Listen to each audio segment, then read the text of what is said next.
In this tutorial, let's look at how to set up Maven, and then we'll create a simple Maven based Java project and we'll build a jar file. In one of the earlier tutorials, we looked at a very simple Java application that depended on external jar files like Apache Commons and JUnit. Maven is a build, dependency management, and a deployment tool. So it is a build tool in a sense that in the previous Java projects, after we create our source files, we were running javac command to compile all our Java source files to .class files. And then we were running a jar command to package it up in a jar file. And Maven is a tool that can help you with building your Java projects. And then it is a dependency management tool. Any non-trivial Java application will be using hundreds of third-party libraries. And in the last tutorial, we looked at manually downloading those dependencies from a Maven repository. For example, we looked at the JUnit.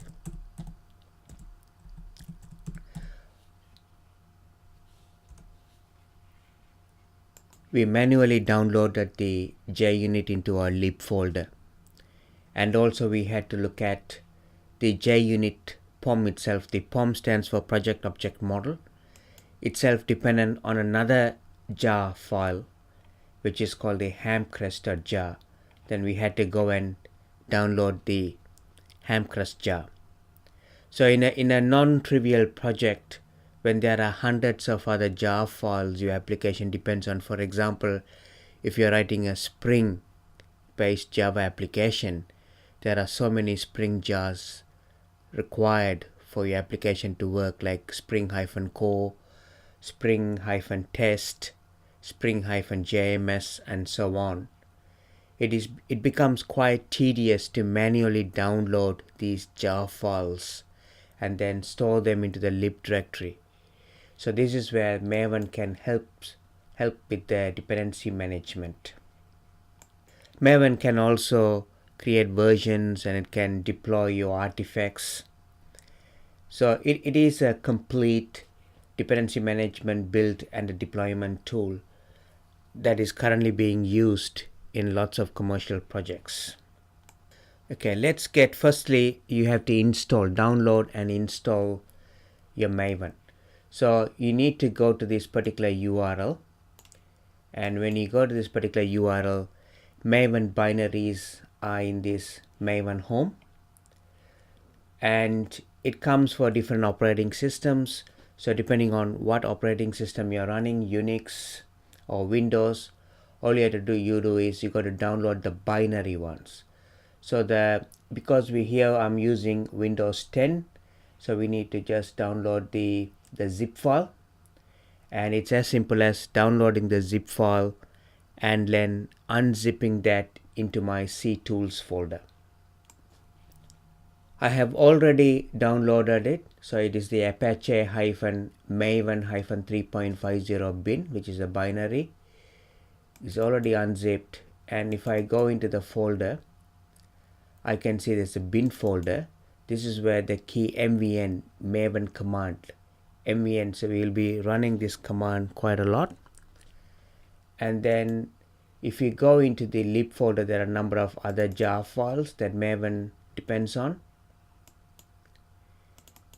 And then the most importantly, the conf folder, which has got a file called settings.xml.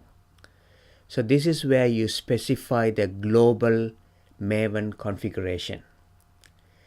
And each of the Java project that we build will have its own pom.xml. POM stands for Project Object Model XML, where you will be specifying the project level configuration. So Maven is mainly a configuration driven system. So these are the two key places where you define the configuration. So one, settings.xml, is for the global configuration, and then within the project in a pom.xml file for that particular project. So Maven is developed using Java. So before you can work with Maven, you need to make sure that you have Java installed and set up. And if not, you can look at one of the earlier tutorials which goes through setting up Java. So since now we have installed Maven, and then let's go and verify. So you go to the folder where we have installed Maven, which is Tools, Apache Maven, the version, the Apache Maven 3.50, and inside that it's in the bin folder. And within that bin folder, if you type Maven, which we already saw, which is a command in the Maven's bin folder, --version, and it says this is the version that we have installed, and this is where the Maven home is. So the same way we set up the environment variables, if you want to run Maven from any folder location other than where it's being installed, you need to set up some key environment variables, and then also most importantly the path variable. So I have already done this, and if you go to this environment-setup.command, which is inside the script folder, in addition to setting up the Java home, we also setting up m3_home, so which is the Maven version 3 home, and it's inside the tools home. Tools home is nothing but the C tools, and then I have provided the path where Maven is installed. And also in addition to the m3 home, there is also a preset Maven environment variable called Maven Maven_opts, which for Maven options, where you specify, because we already mentioned that it is a Java based application, so you can provide the minimum and maximum heap size. Java JVM needs heap memory space to run, so you can specify how much heap space. So for example, it uses 1 gig here as minimum and max, and then we need to add m3_home, so %m3_home %bin into the path so that it can be discovered from any folder. So mostly you'll be running Maven commands from your C projects folder, so this is an important step to be able to do that. On Unix, you will be modifying your .profile file. We'll be doing very similar setup. So basically you will be setting up your tools home, Java home, m3 home, and so on. It is slightly different from the DOS command file. You'll be using the export command, and also instead of percentage, the variable name percentage, you'll be using a $, and also you'll be using, instead of semicolons, you'll be using colon as a separator. The next step is to configure Maven. So we have already specified that there are 2 places you have to configure. One is a global configurations in the settings.xml file, and the other one we'll get to that later, which is the pom.xml file within each project. So basically in this tutorial I will back up the standard settings.xml that gets shipped with the binary. I'll rename that to settings.xml.old, and then I will create a new settings.xml file. We'll look at the salient points of a settings.xml file. At the top of this line, firstly you specify a local repository. So we saw earlier that Maven makes use of a repository on the internet. So if you go to this particular folder here, Maven 2, you can see hundreds of different artifacts. So they all group by the group ID. So this is like a group ID. For example, when you look at the JUnit, you specify JUnit / which is a group ID. Then inside the group ID you have a JUnit, which is the artifact ID, and then you select the version, and once you select the version that you are interested in, then you will get the jar file. This is where all the .class files for the JUnit are. And also it has got a .pom file, tells you what are the jar files it depends on. This concept of local repository is about in addition to this external repository where you got to go via internet and download the relevant artifacts, when it does that, it'll put it into your local repository. So you need to specify a path where your local repository will be. So in this case, I'm specifying ctools home.m2 repository as my local Maven repository. And the next settings that you need to provide is where your Maven repositories are. This is the external repository. So I'm specifying repo1.maven.apache.org. This is what we looked at earlier, repo1.maven.apache.org being my external Maven repository. And so I'm specifying a repository where I'll be downloading my dependency jar files and also a plugin repository. So Maven is an architecture based on plugins. So everything is done via a plugin. So if you want to compile your Java source files to class files, a plugin which does that. If you want to run your unit tests, there is a Surefire plugin which performs. So as you start using Maven with different command options, Maven will download these plugins from this central repository and it will place them in your local Maven repository. And because Maven uses internet to go and download these artifacts, if you are behind a firewall, you need to provide these proxy settings as well so that it can make an internet connection. In the previous Java projects, when we created a new project, basically we created a folder structure. So we went and created a new folder. But in a Maven project, the first command you normally run to create a project is with the Maven archetype. So there are a number of different archetypes. You can create a very simple Java project, which core Java project, or a web app project, RESTful web service project. So there are different archetypes you can use to create your skeleton Maven project. So Maven is pretty strong on following a certain convention. So its key principle is convention over configuration.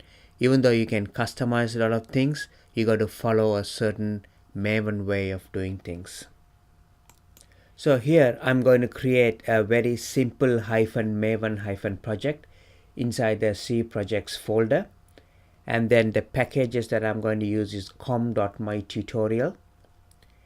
And then we will see what classes and how Maven creates this project structure.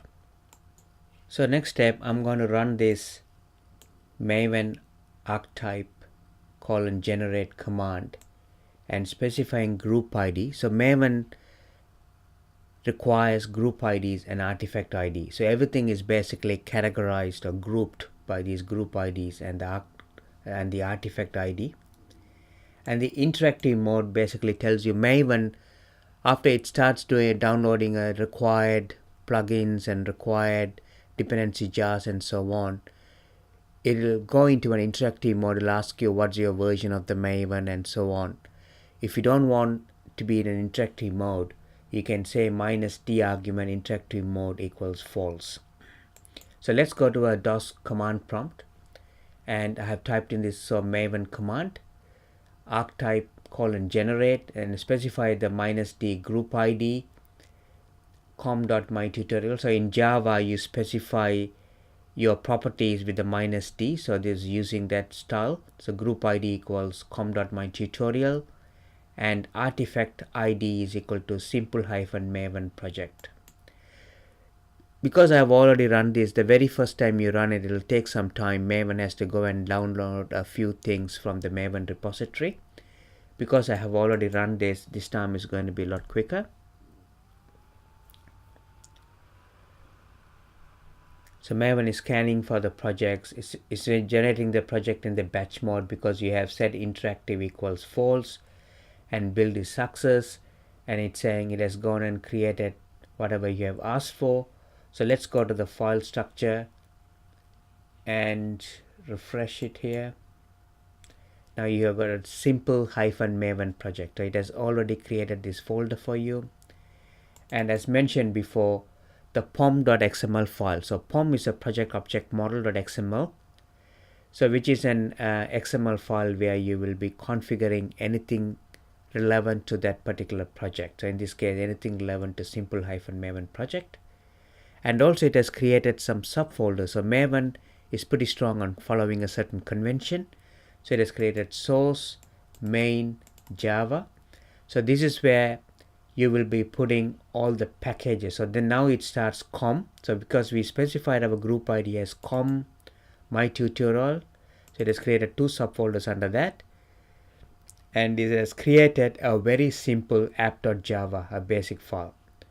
And all the unit testing will go into the source test Java, and inside that also it has created a com my tutorial and app test, which tests the app.java that is inside the source main. So this is kind of the convention it follows. So in addition to that, if you are putting any resources like .properties files and so on, they will be going into the source main resources folder. So we need to go and create that. And anything related to source test related resources like .properties or any configuration XML file will go into source test resources. So that is the convention that Maven follows. Now let me go and open this pom.xml file. So if you open the pom.xml file with Notepad, this is the basic pom.xml file. This hasn't got too many things. It got basically it's saying the group ID is com.mytutorial. It's saying the artifact itself is called simple-maven-project. So when we are, and then it's saying the version, the default version of this artifact is 1.0 snapshot. So snapshot is basically saying you're working in the current version. It's not a release version. So if you want to release this, then it becomes 1.0, and then all your development versions you can increment that to 1.1 snapshot. So that's how you do your version management. And then it's saying it depends on one dependencies, because we already seen that it has created 2 files. One for the app Java is a very basic Java file, and also app tester Java. So it must be using JUnit to run its unit test. So it has brought in a dependency on JUnit. So it is saying group ID of the JUnit is JUnit, artifact ID itself is JUnit, and the version is 3.8.1. So because we were using a different version, we can go and change it here. So in here we were looking at 4.12. So I can go into this pom file. I can say the version I'm interested in is in 4.12. I'll go and save this. And it is saying also scope. You can have different scope. So Maven is always work with the life cycles and goals and phases and goals. So if it is in a test phase, this jar dependency file will only be used when you're running your unit tests. And there's another scope called compile. So this scope is used for compiling your Java source files, and also there's a scope that only to use it during the runtime. So we only required to be included during the runtime. So that's why you specify with this scope XML tag. So earlier I specified that we have a local repository, and also we provided a path to the local repository in our settings.xml file. So that will be under C tools, home, then under M2, then you have a thing called repository, and you can see Maven has downloaded all these artifacts. One of them is being the JUnit. So this is a group ID JUnit. You click on the JUnit, then comes the artifact JUnit, then you have different versions. So we are interested in 4.12. Here is the JUnit -4.12 jar. And also it has downloaded the Hamcrest core, which JUnit relies on. So if you go into org, you can see the Hamcrest core here. So Maven has looked at it. Okay, recursively it knows that JUnit depends on Hamcrest-core, so it has gone and downloaded the Hamcrest-core as well. So how does Maven knows that it depends on hamcrest core-jar? It specified in its POM file. So if I go and open inside the JUnit 412, the JUnit POM file, and if I open with the thing, it should say that it depends on the hamcrest. So it goes and download hamcrest as well. So this is what the recursive dependency management is. So in large projects, you will be having one jar depending on 10 other jars, and each one of those 10 jars depending on another jar. So Maven will resolve this recursive dependency.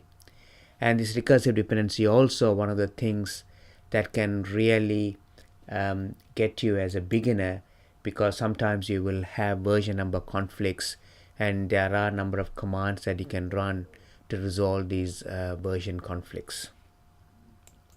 Let's now go to this simple -maven project which was created with our archetype command. So if I change directly to simple -maven project and enter, and then here you can see if you do lsltr, if I do directory, I can see there's a POM file.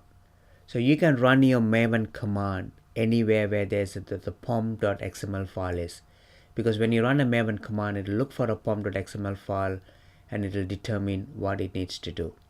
So in this case, I'm going to just package up whatever is there inside. So we already have a app.java and app.test.java that Maven archetype plugin has generated.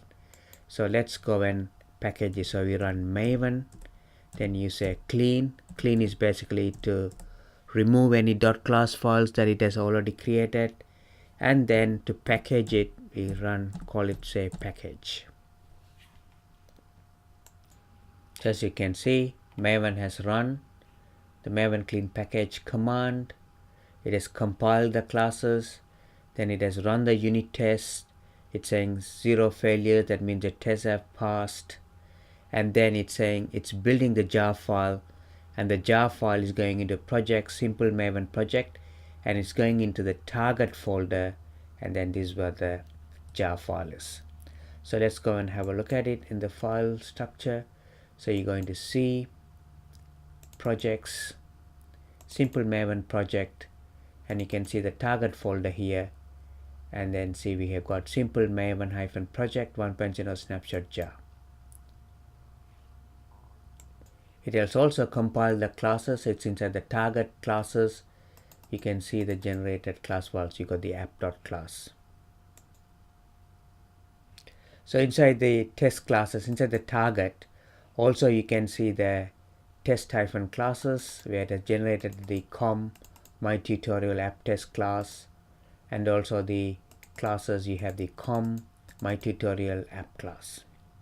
Now I can also, instead of packaging, I can also say Maven clean and say install.